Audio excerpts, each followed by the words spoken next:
Yan. Morning mga kagigil. Magluluto tayo ng sinigang na chicken. Yan. Maglagay na po tayo ng tubig. Pinakulo ang tubig, no? Yan, marami para maraming sabaw. 20 to 30 minutes.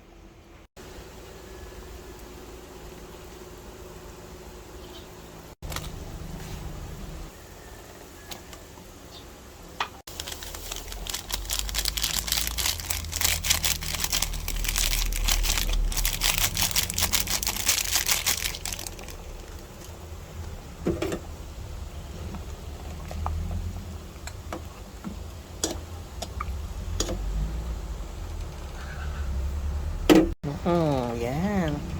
Tignan natin, ano?